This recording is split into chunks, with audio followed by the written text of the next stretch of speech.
भीष्म अष्टमी। महाभारत के भीष्म पितामह के बारे में तो सभी ने सुना होगा।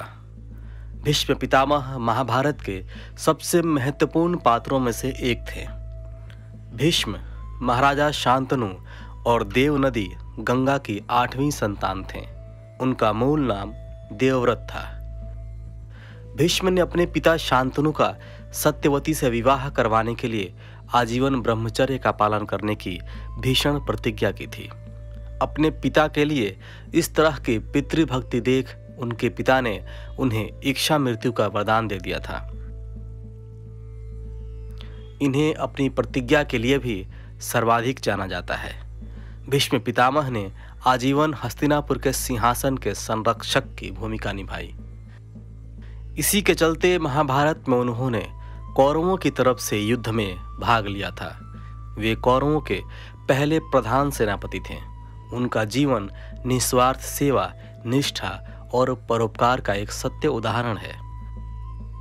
उनकी किंवदंती हमें उनकी असीम बुद्धिमत्ता के बारे में बताती है और हमें सिखाती है कि कैसे हमें अपने जीवन में धर्म के मार्ग का अनुसरण करना चाहिए, चाहे हमारी व्यक्तिगत यात्रा के दौरान सभी गलत और अन्याय का सामना करना पड़े। भीष्म पितामह अपने समय के एक अद्वितीय धनुर्धर और योद्धा थे। उनकी ताकत को 4 महारथी योद्धाओं के बराबर माना जाता था। हालांकि महाभारत युद्ध के दौरान वे जानते थे कि वे धर्म के पक्ष में नहीं हैं, लेकिन वे हस्तिनापुर के सत्ताधारी पक्ष का समर्थन करने के लिए बाध्य थे।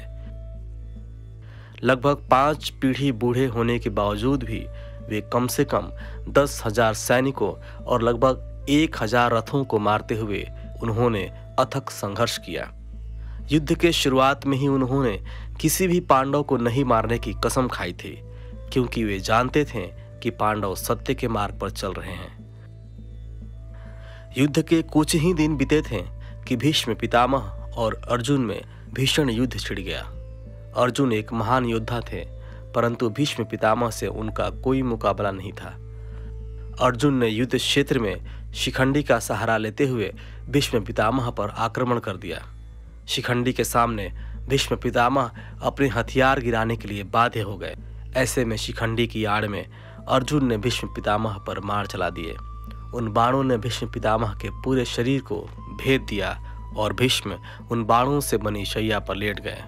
भीष्म का पूरा शरीर जमीन के ऊपर था, जिसे अर्जुन के बाणों की बौछार का समर्थन था। जैसा कि हमने आपको बताया था कि उन्हें इच्छा मृत्यु का वरदान प्राप्त था, तो उस वक्त उन्होंने अपना शरीर नहीं त्यागा, परंतु एक सही समय का इंतजार किया। 2 ऊपरी दुनिया होती है, जिन्हें पितृयान और देवयान के रूप में जाना जाता है। नश्वर शरीर छोड़ने के बाद जीवात्मा इन 2 दुनिया में से किसी एक में चली जाती है। देवयान ऐसा स्थान है जहां से पुनर्जन्म नहीं होता और उत्तरायण के दौरान सूर्य आकाश में उत्तरी मार्ग पर चढ़ता है।